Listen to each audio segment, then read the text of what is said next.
Shalom. Untuk mendengarkan firman Tuhan, marilah kita bersatu di dalam doa. Kasih karunia dan damai sejahtera dari Allah Bapa kita dan dari anaknya Tuhan Yesus Kristus kiranya menyertaimu sekalian. Amin. Ayat harian untuk kita pada hari Kamis 20 Januari 2022 tertulis dalam 1 Korintus pasal 3 ayat 23. Tetapi kamu adalah milik Kristus, dan Kristus adalah milik Allah. Saudara-saudari yang dikasihi Kristus, satu hal yang dapat kita banggakan di dunia ini adalah anugerah Allah yang telah mengangkat kita menjadi milik kepunyaannya. Sejak menjadi miliknya, kita ini berharga dan memperoleh keselamatan. Jadi, tidak ada yang dapat kita bangga-banggakan selain Tuhan kita Yesus Kristus.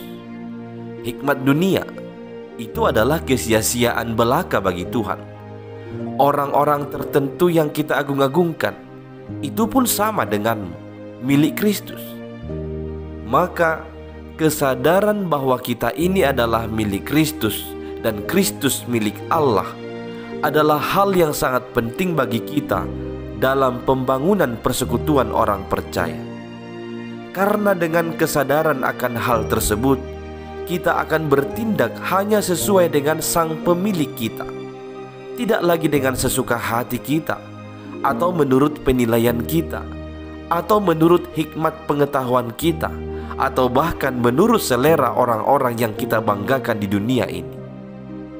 Sebagai milik kepunyaan Kristus, Rasul Paulus berkata dalam Galatia 2 ayat 20, "Namun aku hidup, tetapi bukan lagi aku sendiri yang hidup, melainkan Kristus yang hidup di dalam aku. Dan hidupku yang kuhidupi sekarang di dalam daging adalah hidup oleh iman dalam Anak Allah yang telah mengasihi aku dan menyerahkan dirinya untuk aku."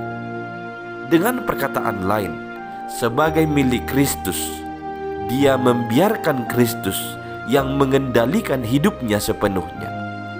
Dia hidup karena Kristus, dan dia hidup untuk Kristus. Maka, apapun yang kau lakukan, lakukanlah itu dalam Kristus. Ingatlah, di luar Kristus, kita tidak dapat berbuat apa-apa. Amin, kita berdoa. Terima kasih ya Allah atas firman-Mu pada pagi hari ini. Kami sungguh bersyukur menjadi milik kepunyaan-Mu. Kami berharga di mata-Mu. Kami memperoleh keselamatan di dalam-Mu. Maka tolonglah kami Tuhan untuk bertindak sesuai dengan kehendak-Mu.